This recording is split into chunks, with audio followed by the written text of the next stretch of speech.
start streaming, and hopefully this will actually start me as I'm supposed to. So, good evening, good morning, or good afternoon, depending where you are on this planet. Depends what time of day it is. Now, I do have to start with my coffee, I'm afraid. I'm sorry. This is how late I am today. I've not even got coffee and nothing, no drink, no nada. I need something liquid for while I'm going on with this opening. So just will sort my coffee out. I'm sorry.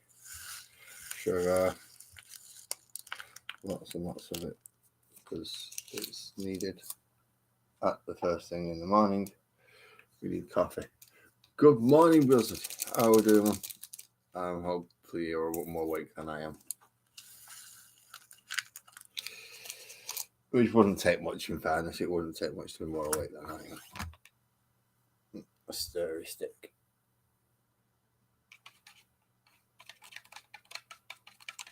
Stir my coffee. And then do the noisy bit of which is opening the magazine up. And today's magazine, as the thumbnail said, is two paints. It's the Avalanche Sunset and the Hachette Flesh. Now, Hachette Flesh is very, very dark.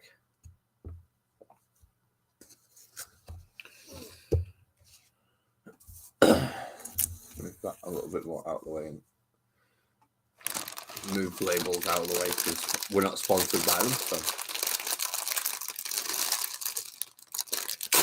noisy part.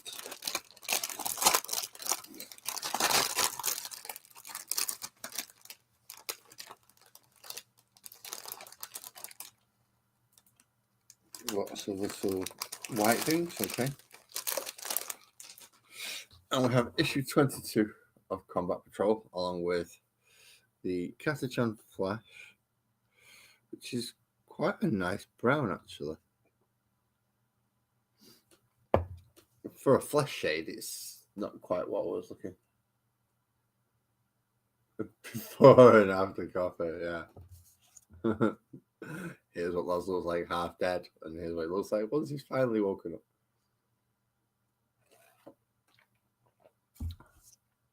Well, it looks to be quite a nice brown. And Avalanche Sunset now. That was gold. Closest thing I've got is a Bala Brown, which is not too far off, really. And then that's quite a selection now. I've got a few different types of yellow. Now, the Avalanche Sunset isn't as bright as I thought it was going to be. So the golden yellow is the staple bright yellow that I'm going to be using going forward. Avalanche Sunset looks quite nice as a mid-tone between the Bala Brown. But this Hachette, that is quite a nice brown, that one. Almost a chocolate. Not quite sure where I'm certainly not going to use it as a bloody flesh tone. I don't know what they're thinking there. So, with the magazine, the actual magazine, we have the How to Paint. So obviously we've now got Hachette Flesh and Avalanche Sunset. So they're going to want us to do stuff. So with the Hachette Flesh, as I said, very nice brown. So what they're doing is they're using it for leather. So the scabbard for the knife being drawn by the Infernus Marine Sergeant, the book for the librarian, any small straps that are available. So ones on the I've forgotten his name already. This guy. Chaplain, that's it. So a little strap thing at the bottom down there. You need to paint that brown as well. Oh, Hachette Flesh. Once you've done that, they're coming in with some of the pipes on the librarian. The little fins on the teleport Homer. They want you to Avalanche Sunset. And a bit of Avalanche Sunset on the Tyranids as well. So they're still coming back to the Tyranids. In this case, it's the eye. Small little dot on the weapon there, and on the barb gaunts is lots of little dots that they want you to fill in. Lots of little lumps that they want you to fill in yellow. And then with the Catachan flesh again, they're getting some of the leather pouches and the sections on the fascia.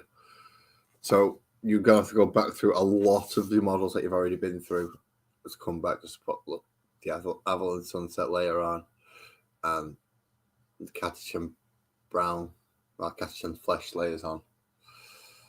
There's lots of different areas. So all the pipes here, where they've done yellow, including around the front of him, and the book itself that they've done in brown.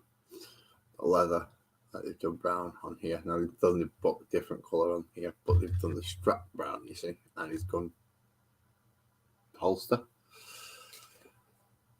And then the two flashy bits there that are in yellow. So you've still not completed a model yet, if that's what you're thinking. You've still not completed a model yet. You will get more paints and they'll come back and do more. They've not painted any of the skin on these Space Marines yet, so they're going to come back and do that at some point. That should be fun. And then your gaunts should look something like this once you've done the yellow eye and the little yellow splodge on the gun. And then the brown pouch on the Eldar. And as it's showing you there, the little yellow sections which come up the barb gaunt, and then the eye for the wing prime. It's only the eye for the wing prime. I've got a feeling this one's going to be quite a quick issue. So once you've gone through all the painting bits, and you've gone through each model that you're going through, because those are the ones that you want to do most. Let's face it, those are the ones you're going to do first. It then tells us about the Eldari Warhost. Obviously, the Eldar are going to be the next combat patrol we get. And this is the combat patrol that we will be getting plus 5 Wraiths, which is nice. So we've already got the Eldar Farseer. We'll be getting 6 Wind Rider bikes, a unit of 10 Guardians, and a Wraith Lord. I'm going to be doubling all that, plus extras, which hopefully I'll be picking up this Friday. So the Eldari Warhosts are among the most powerful armies in the galaxy. They strike fast and hard, raining down death and destruction on the foe. It's nice, isn't it? The Eldari are an ancient people who have had a long time to develop and perfect their weapons and equipment. Their technology is some of the most advanced in the galaxy, and over many thousands of years, their warriors have exhaustively trained in their use. Other species look enviously at Eldari weapons and vehicles, for none have come close to even a basic understanding of their technologies, much less the mastery that the Eldari themselves demonstrate. In battle, many of the warriors are drawn from the Craft World's Guardian militia. In times of peace, these Eldari dedicate their lives to artistic and civic work. But in times of war, they muster to defend their craft world. The Guardians support troops from the warrior temples, who are trained and equipped to perform a unique battlefield role. For every threat the Eldari face, their commanders aim to deploy a specialist unit in exact reply. Basically, they want to be overly specialized for everything. Good morning, Twisted. Good morning.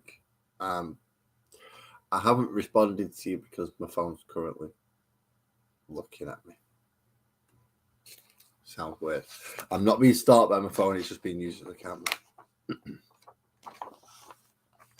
So there are different sections of the Eldari. There are 4, as far as I'm aware. 3 that are represented on the tabletop and 1 that they don't.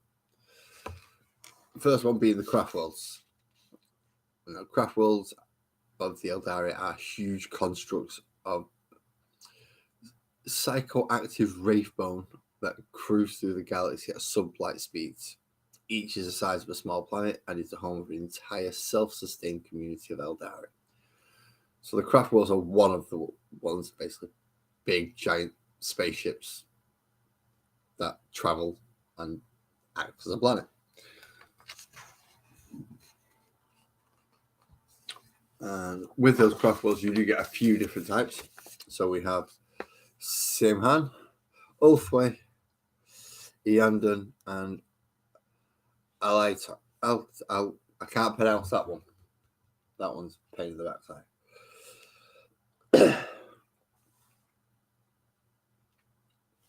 I have not yet chosen which colour scheme I will want on whether or not I will want my own. Chances are I will want my own, but looking at a few of these, I do quite like the yellow and blue Eon. Now these are the craft worlds that flow around for space. You also have the Exodites, which are Eldar who ran away way before the fall of the Empire and found planets on the other side of the galaxy and took more of a natural life. So rather than using technology, they use animals and fauna and things, and reptiles to do their wage war their way. So much lower on the technology scale, much more going back to how natural things were. The other one are the Drukhari, which are the Dark Eldar. They're just a bunch of really, really, really sick puppies. They sacrifice everybody just to make sure that their souls don't get eaten, and will do very debauched things just to make sure they can. And lastly, you have the Harlequins. Harlequins are weird. Harlequins are death jesters. Very much dressed as Renaissance style jesters and jumpy and flippy and do performances and will cut you up with microfiber lines, and not nice. You don't want to meet CL there.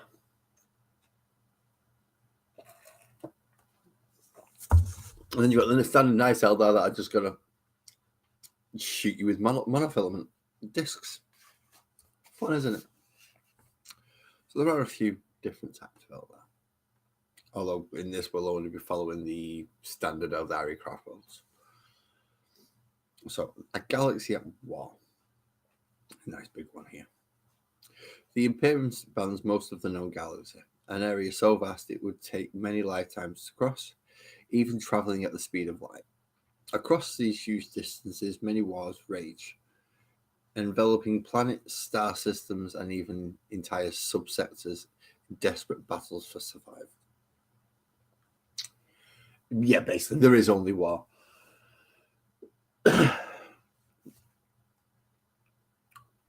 So for the two sections of the Imperium, we have the Imperium Sanctus, because the galaxy now is split in half. The Imperium Sanctus is the name given to the section of the Imperium space that remains on the same side of the Cicatrix Maledictum as Terra. It lies within the reach of the great psychic beacon called the Astronomicon, which is used by navigators to navigate through the warp and through space. Then you've got the other half of the galaxy, which is on the other side of the Cicatrix Maledictum, which is the Imperium Nihilus. And that is the area of space beyond the Great Rift, away from the Astronomicon. From here, the Imperium Sanctus can only be reached via a handful of relatively stable passages, one of them being the Natman Gauntlet, I believe, and there are some others that are going to be brought into the lore as well.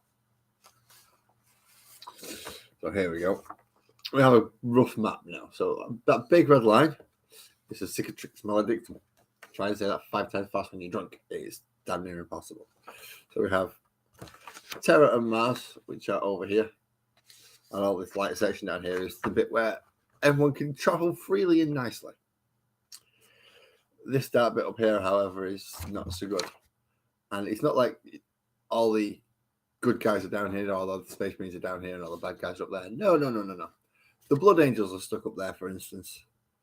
And there are many, many fleets that are scooting around up here as well, trying to fight off various attacks from demons, Chaos Marines, Orcs, Xenos, various different things. We've even got the Tau fifth sphere expansion, which has appeared up here somehow, even though the Tau's all the way down here. The new expansions appeared up there. Don't know how that's happened. As well as lots of little places that you don't particularly want to go, including Komarach, which is up here somewhere, which is the Dark Angel place.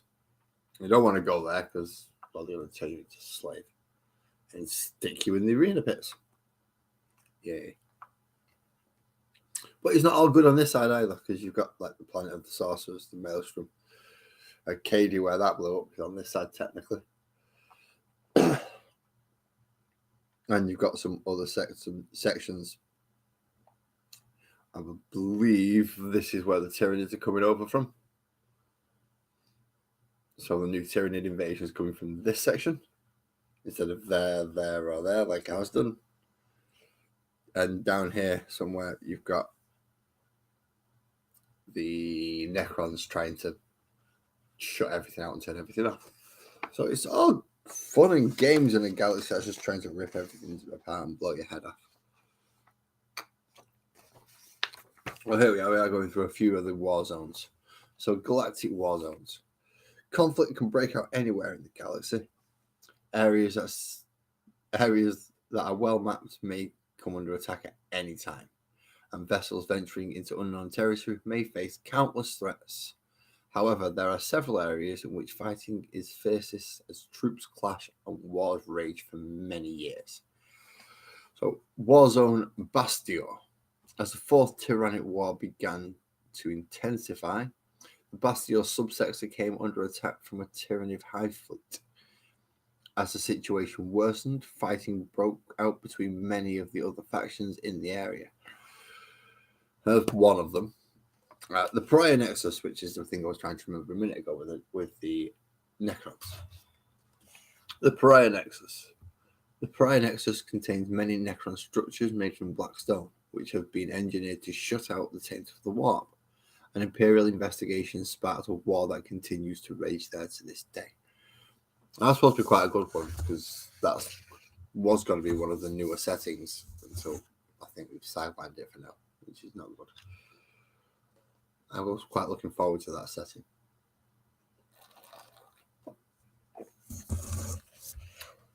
Next one is the Nachmund Gauntlet.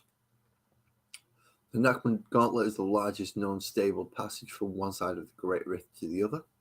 The forces of Chaos have flocked here to try and destroy the passageway to deny it to the forces of the Imperium.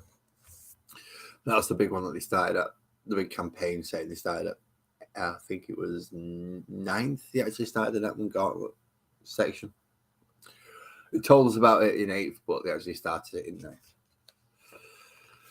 It's weird. 8th kind of jumped forward like 200 years, and then 9th and 10th jumped back to cover those 200. It's weird. And then we've got the Kalnath Expanse. The Kalnath Expanse lies in the Imperium Nihilus. Here, Imperial forces are at war with the Tau, who are trying to expand their empire. Meanwhile, the area is being harried by Orcs and Genestealer forces.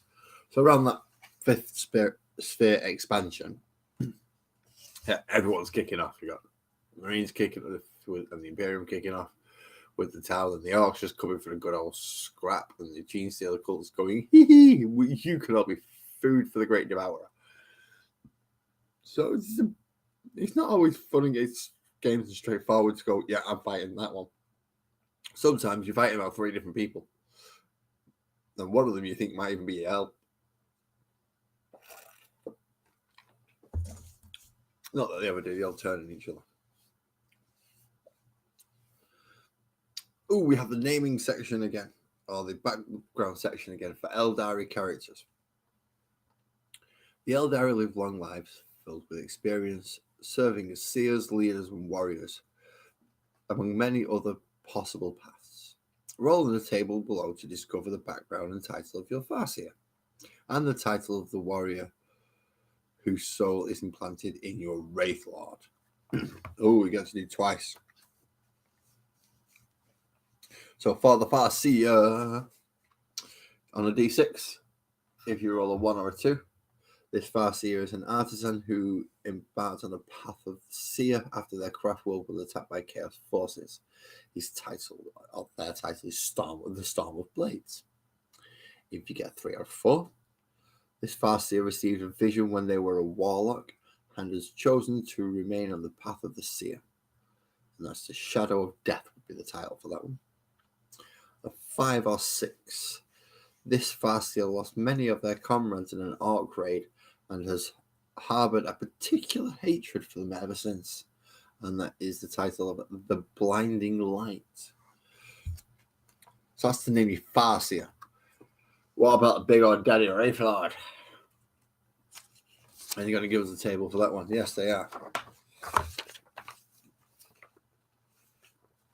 So each Wraith Lord contains the soul of a deceased Eldari warrior that has been retrieved from the Craft World's Infinity Circuit and placed in the Spirit Stone.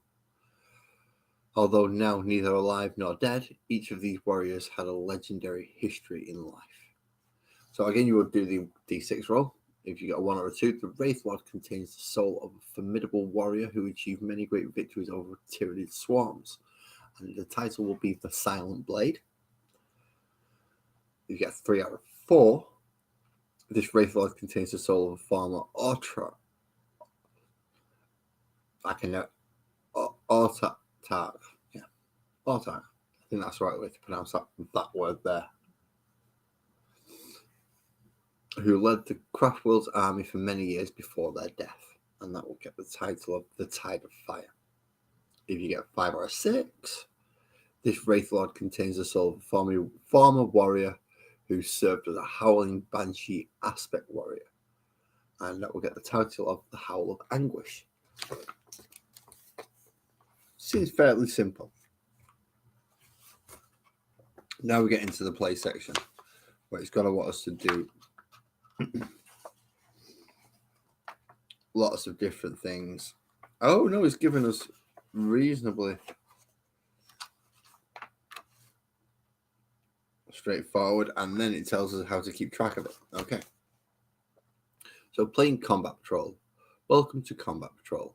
Combat Patrol is a game that is designed to get your forces into battle as quickly as possible and is enjoyed by new recruits and seasoned veterans alike.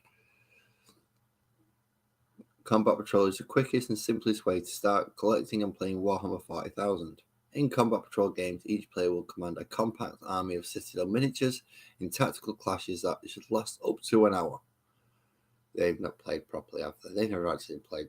Even small games can last 2 hours while you sit there arguing over a minute little section of ruling.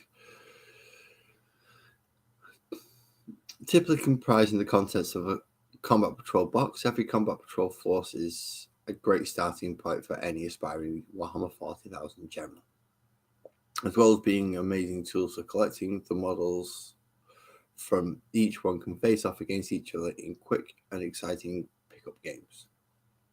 There is no need to create an army list and add up point values. Simply choose your favorite faction, assemble your miniatures, and prepare for war. Good morning, Francois. Oh, good afternoon. Hello. I think they finally got to let us just go at it with Combat Patrol now. It's no more little, here's a little scenario, here's a little scenario. It's like, no, you've got the rules now, go for it. I think that's what they're going to do. Where are we up to here? Combat Patrol games are fast-paced and action-packed. Victories determined primarily through expert tactical play, but a healthy dose of good luck never hurts.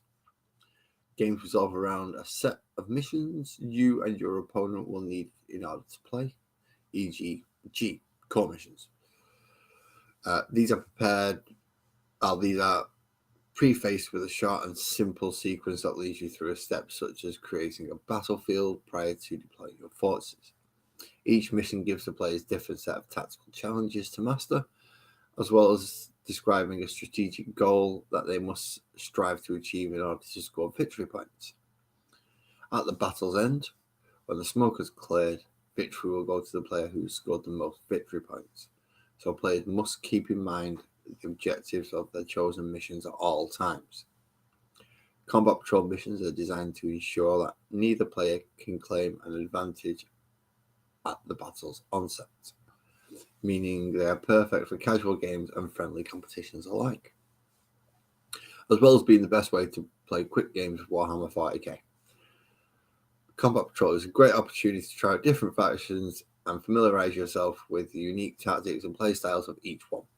Whichever you choose, you will soon learn your army's strengths and weaknesses and gain skills needed to claim victories on large battlefields. I'm calling bullshit. You got to get armies you like. You got to get armies you don't like. The one that you like is the one that you got to pick. The ones that you don't like, you got to sit in a box. Because they're the two new ones and you don't figure out how to use them because I don't know why. Or you just can't use them. I don't like fast armies. I don't think I'll be using the Eldar too much. Too fast, too squishy. Don't like them. I like a bit of tankiness, a bit of oosh, something that can take a hit.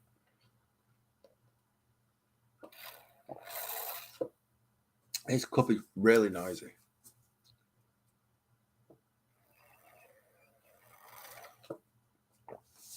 I don't like that cup, it's noisy. So when you're preparing to come to the battlefield, bring your army to the table. Now, this is what I've been talking about a lot. When you're painting up your models, they have something called Battle Ready, tabletop standard, 3-color minimum. See, classic method, which they've used here, they've used a bit of red, gold and black and silver. That makes up a good enough model to see on the tabletop. Same with silver, brass, red for the cloak, bit of dust on the base. Perfect. Gold trim, bit of white, bit of blue, silver. Again, can seem fine with the contrast method. And again, when using the contrast method, the death guard. I'll paint it up nice and easy to see. So, using the contrast method, I did my Tyranids. See, yellow, green, purple, nice and easy to stand out.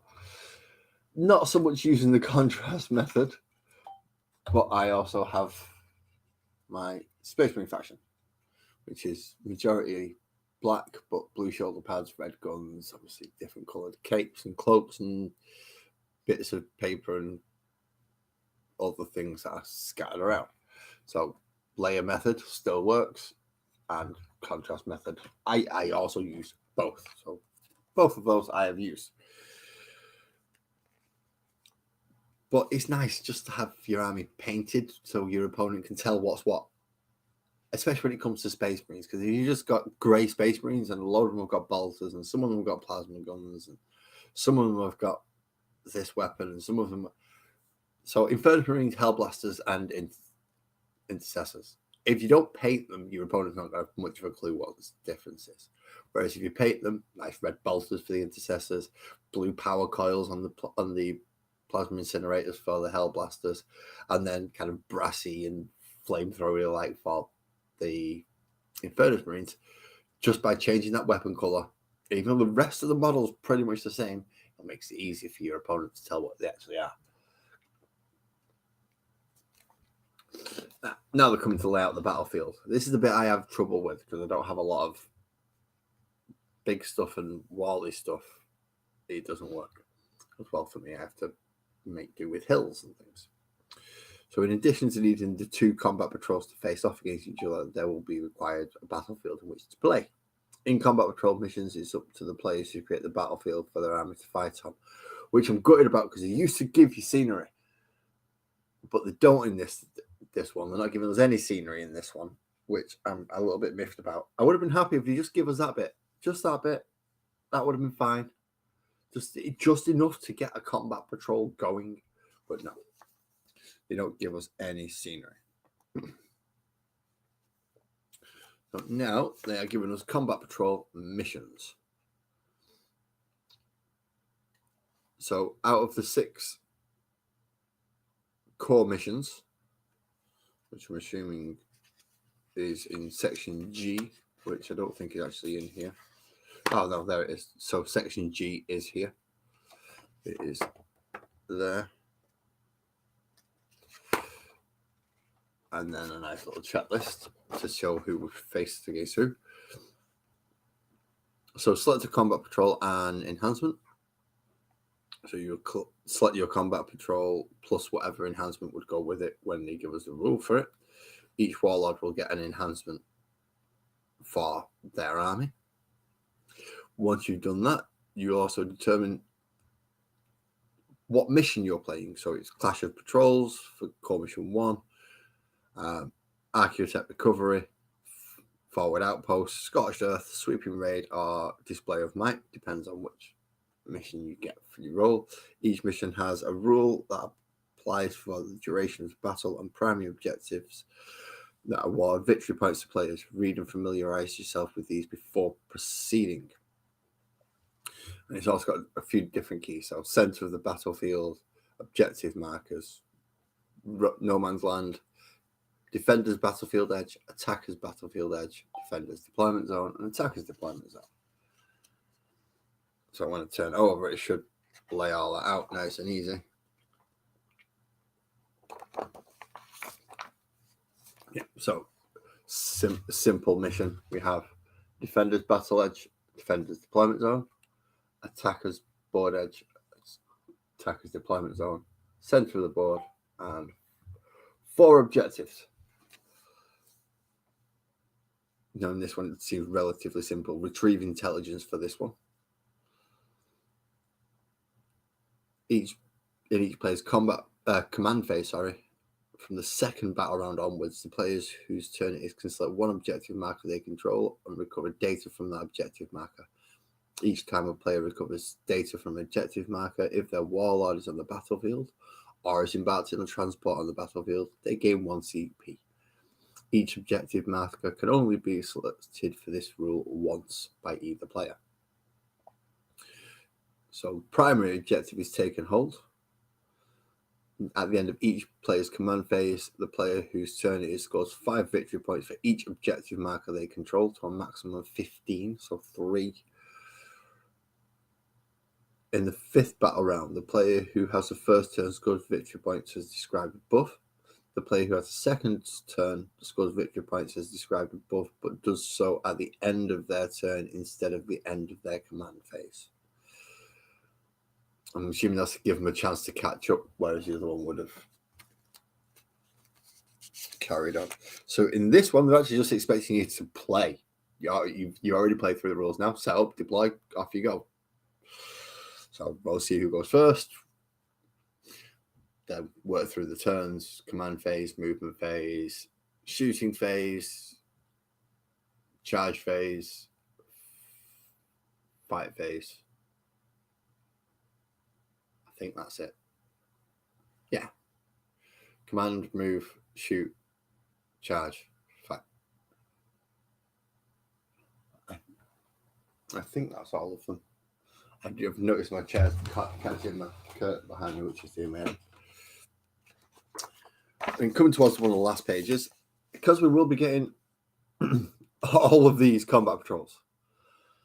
And that is a faction key down the side there. So we'll be getting World Eaters, Astra Militarum, Gene Stealer Cults, Leagues of Photon, Orcs, Chaos Space Marines, Eldari, Tyranids, and Space Marines.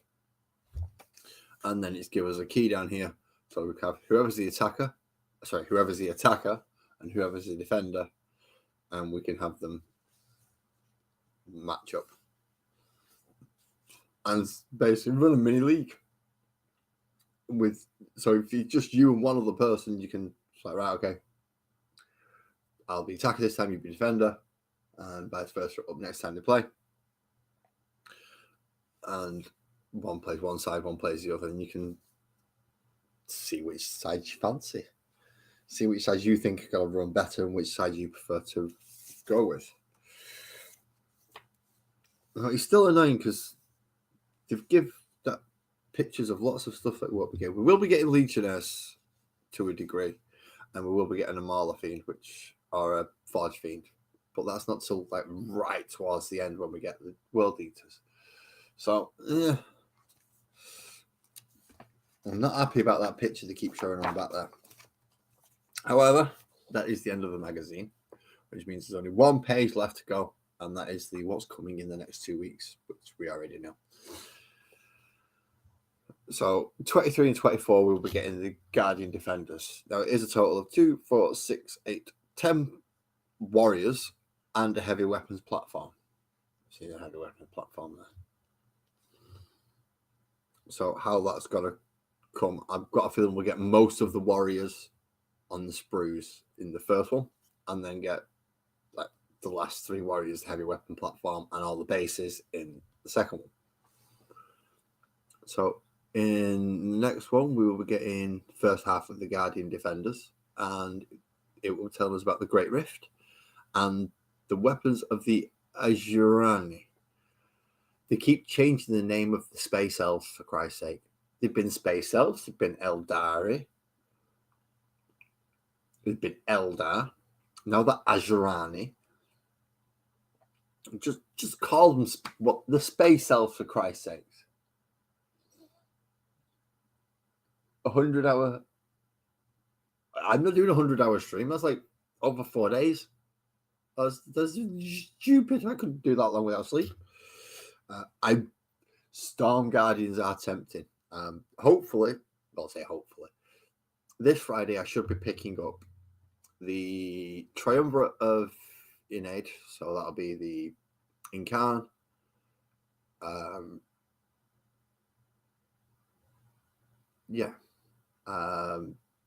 and the other 2, Kitty Cat Woman and the Autark thingy guy, and the other one. Should we get in them 3?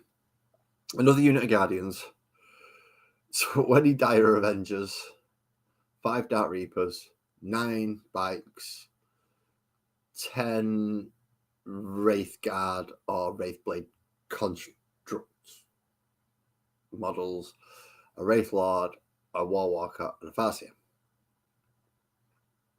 Did I say the Dark Reapers? Yeah, that's roughly what I'm getting this weekend, along with when I get these as well. So I only have 1 unit of Guardians at the moment. This will be my second. And so it'll be 2 units of Guardians, and it's going to have to be... Can Dire Avengers go in? Dire Avengers can go in 10s, can't they? So I think it's going to have to be 2 units of 10 Dire Avengers as well. If it's Dire Avengers I've got. I'm pretty sure it's Dire Avengers that I've got. I'll have to have a look. Although 2 Flamers, 2 Fusion Guns, and 2 Power Swords with Storm Guardians does sound nice. But a Bright Lance as a heavy weapons platform. Because I'm going to have 2 Wraith Lords, and they can take 2 Bright Lances each. That's good. But what do I do when my 2,000 point Eldar army goes up against my 2,000 point Tyranid army? Because 2 Wraith Lords and a Warwalker, I ain't gonna do diddling to 2 Norns, 2 Screamer Killers, and 3 Psychophages.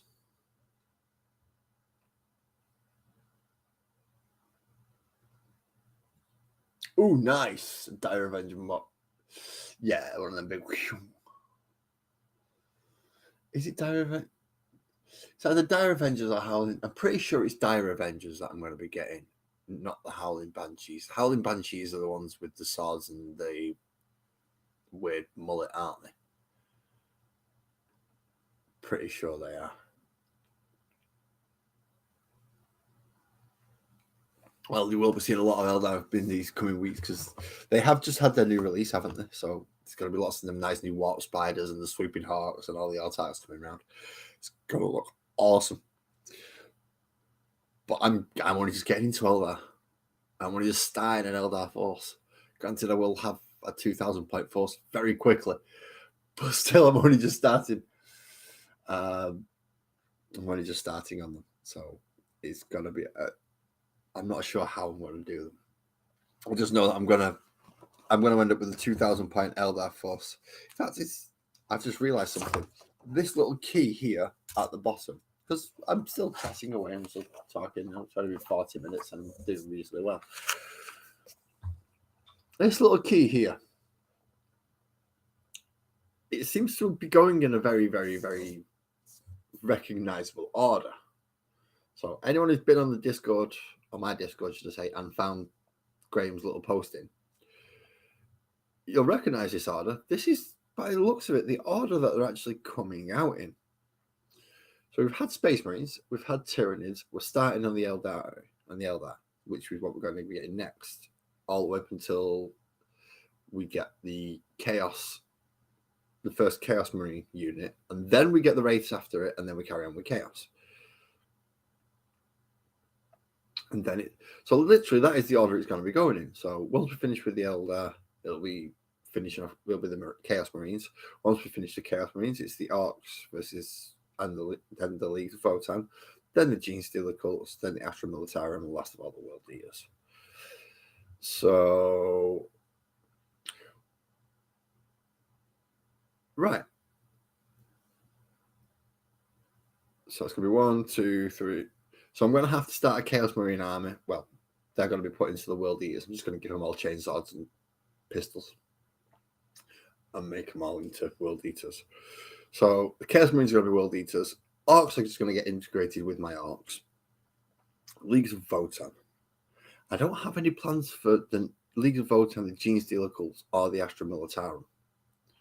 They might be the only 3 that actually get left as a combat patrol.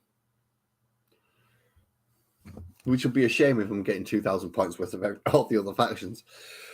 But they're going to have to stay as a combat patrol for now, because I don't intend to expand those 3 factions any further when I've got all the others to try and do in the first place.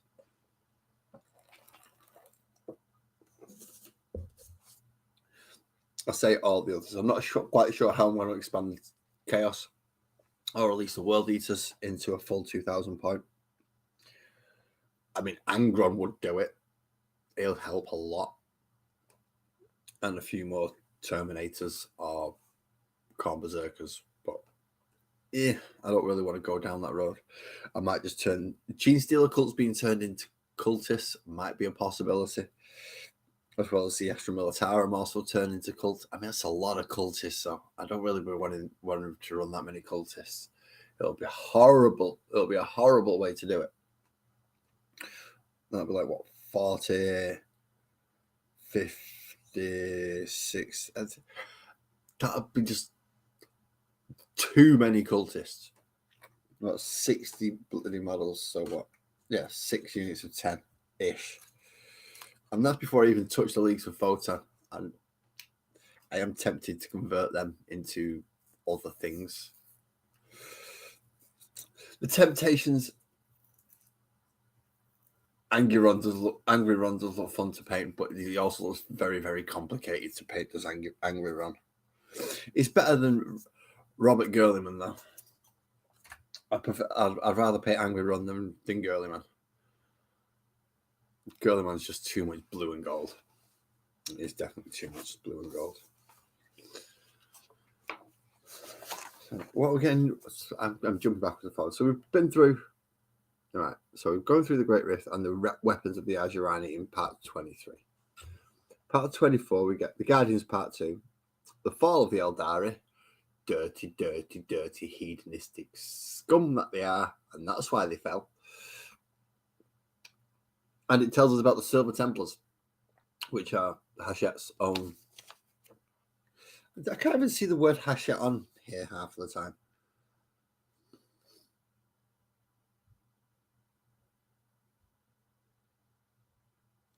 Oh no, this is. I know that there is. So it's their own Space Marine chapter, which I do have some lore on and the painting guide for it.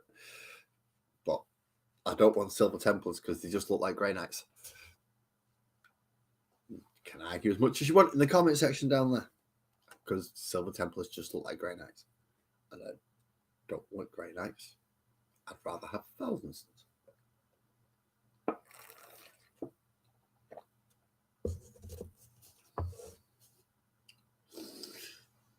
Yeah, although out of all of them, Magnus is still probably my favourite Primarch model. It just looks awesome. He's not as tanked up as everybody else. He's much more graceful and yeah, it just looks fantastic.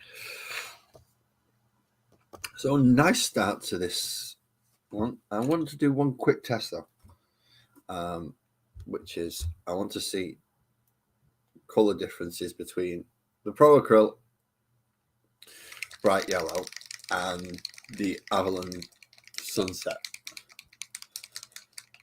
just so I can get a rough idea of what I'm dealing with regarding differences in tone.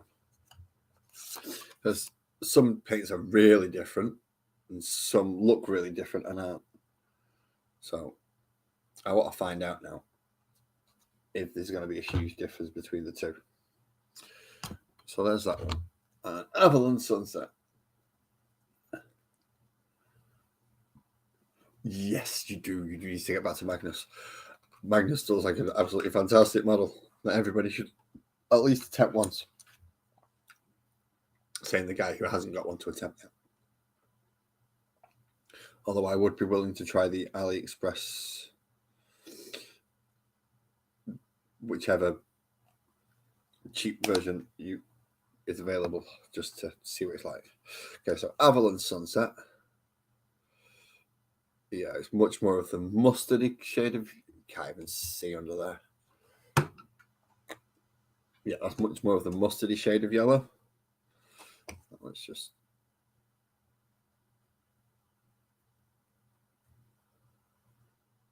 Yeah, see that? It's much more of a mustardy shade.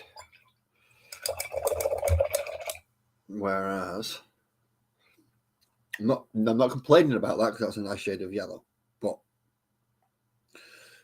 especially for things like Eldari and some other sections, you're going to be wanting something a bit brighter.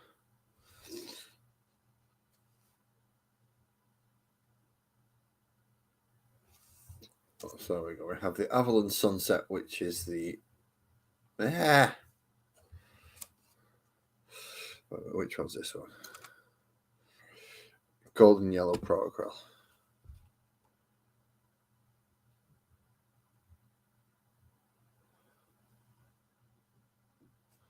Put gold GY under it for golden yellow.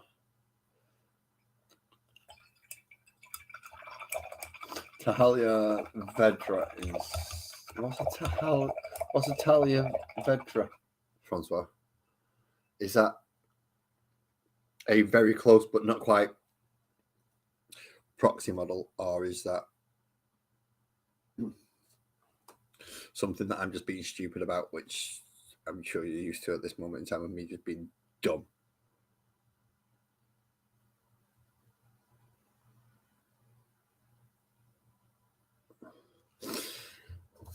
So there we go. We've got Avalon Sunset and Golden Yellow.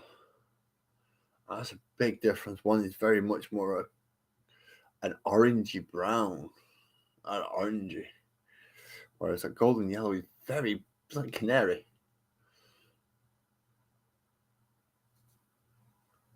Overall, they're not bad. They're nice colours. Definitely going to have to use the Avalon Sunset underneath the Golden Yellow. But if it can be thinned out nicely enough, it actually blends pretty well. Let's try and get it to. I know it's not quite right doing it on paper because it's not the same, but as you can see, that's the base color underneath, and then just layering it through over the top. It does blend reasonably well. Oh, City of Sigma Chicken and Manticore, fair enough. See, Sigma models are looking really good. It's like, as much as I like this Chaplin on a bike, he is fantastic as a model. I still prefer Chaplin on a dragon. Looks a hell of a lot better, I've got to say. So Chaplin on a dragon, which is whatever the model's called again. What's the model called? Francois, what's the model called? Twisted, help me. Not Lord Invocatus. What's it called? Right. Stormcast. Big Dafkit on Dragon. Let's just check nobody's. Big Daft Dick on Dragon.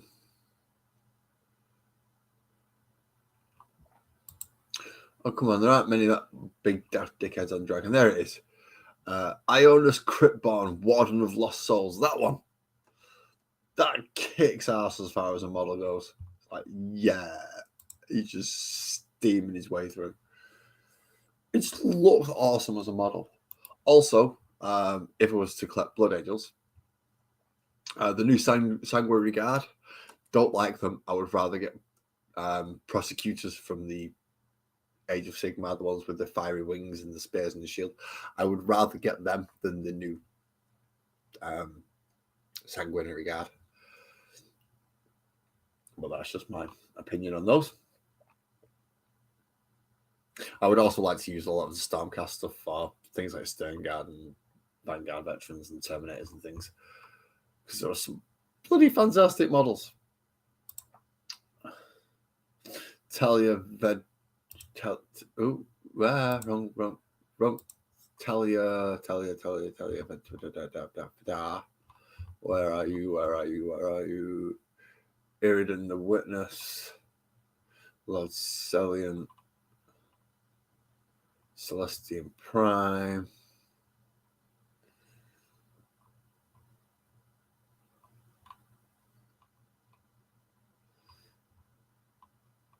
I am looking for. What is it I'm looking for?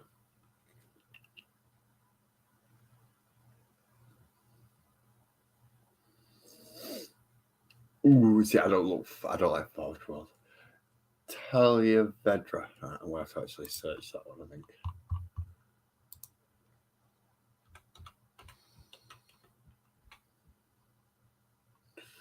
Lioness woman thingy. Oh, jeez.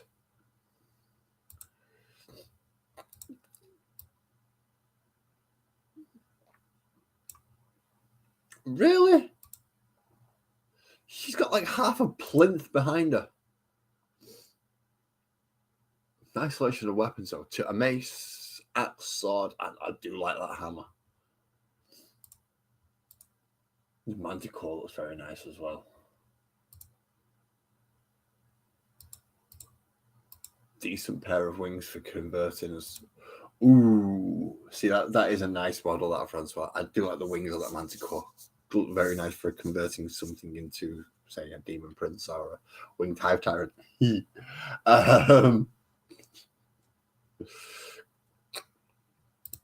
But yeah, nice model. £100 though. That's kind of the kicker in the teeth for a lot of these big centerpiece models is the price that they stick on it. Like, yeah, it's a nice model, but I don't really want to pay 100 quid on it. Same with £85 for that Ionis Cryptborn. I don't want to pay £85 for that. It's a nice, lovely model, but I'm not paying £85 for it. See, there's lots of others that are just nice.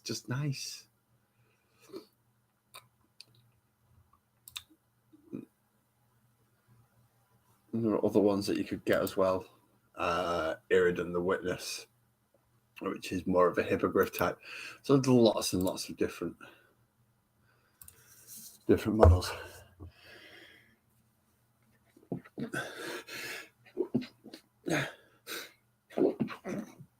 Enemy, I know I sneezed 3 times in a row.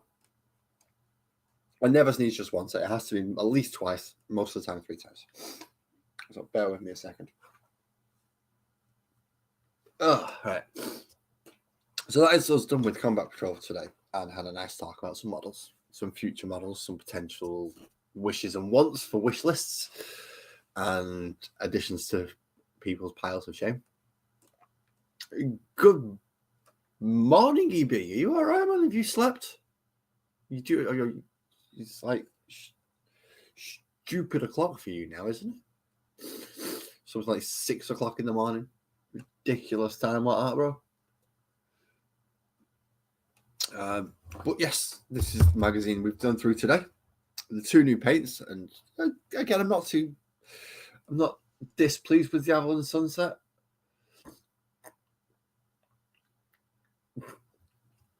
We would do all the whatever I got, Beaky. Everyone's falling down. Well, yeah, I'm not displeased with the Avalon Sunset. It's just not as bright as the yellow as the golden yellow that EB sent all the way up from the Proco range. That is bright yellow, definitely better out of the 2 bright yellows. But the nice mustardy yellow would be a good undertone, so they should work well together in the future. And them as well, which is going to be surprising enough because they're very, very close in tone, even though that's much brighter. So I'm expanding my yellows, which is nice, and my blues and my reds and my Eldar army by the weekend and next week. So yes, it is a mustard. It pretty much is a mustard. 2 forms of mustard actually, with the Bala Brown and the new Avalon Sunset. But I'm going to have to sort the Bala Brown out because the pot's gone all weird and dry, funny, which is pain. So now you've got to get something in there, down in there, and dig the damn thing out, which isn't the easiest thing to do at the best of bloody times. Never mind when you've got a paint pot full of paint and you're trying to remove dry paint from around the back. See, a big chunk of the bloody stuff like that. Now, I'm hoping all the issues have been resolved now, EB. That would possibly arose from yesterday. I think I saw a message this morning saying you'd resolved the issue, but I was also not long been up and was on my way out the door. So I didn't get a full chance to read it properly. I've not been a chance to look at my phone at all, really, this morning.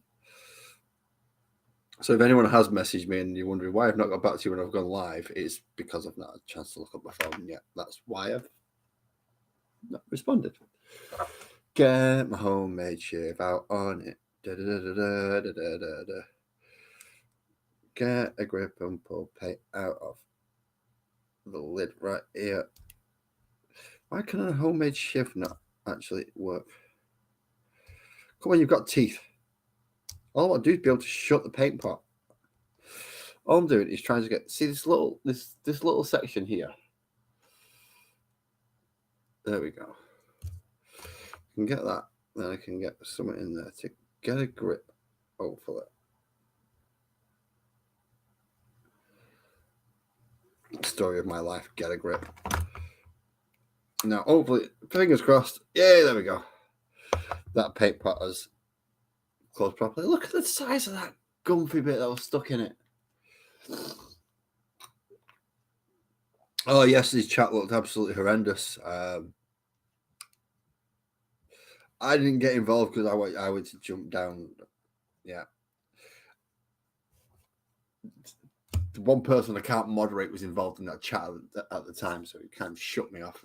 Like, anybody else, and I could have done something. But no, it was EB.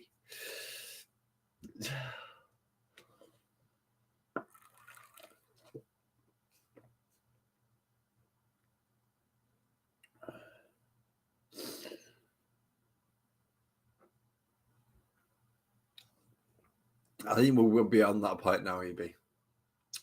Beyond the point of doing anything really fucking stupid. And at the hour point, because I have covered the magazine now, it was only paints today. I'm going to call it for now. And this is done for today. And we have done all issue 22. Next week will be issue 23, obviously, because that's how numbers work. Although you won't think it if you've ever put a model together out of these things, because sometimes they don't work like that. Sometimes it says start with 7 and then go to 9 and then go to 8 and 5. And lots of different things. Tyler will deal with that when we get to the Guardians, because they're going to be all over the place, guaranteed. But until we start the Guardians, which will be in 2 weeks, because we won't get them all until both issues are up anyway. So we're going to have to figure something else out to do during that first week next week. And then we'll take it and build all the Guardians. Now, hopefully I'll have some Guardians to be able to try paint schemes and colour schemes out on when we actually get some out there, which will be fun. I'm looking forward to that. But until then, wow, Graham, you caught me just at the end. Good morning. Thank you for calling in, but drive safe, mate. I'm now about to leave and call this one. So thank you, everybody who came to see me today.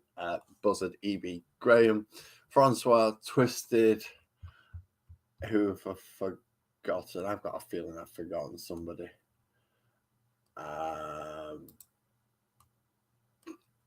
I don't think I have, actually. I think it's only been the 5 of you that have come in to see me. But thank you all. Every time you all come and spend, even if it's just a couple of minutes, thank you, Graham. And the full hour like everybody else. No, I mean, that sounded bad, that, didn't it? Graham, it's not your fault. I'm not blaming you because obviously you've got stuff to do. But thank you all for however much time you've managed to spend on it. And drive safe and look after yourselves. See you next week.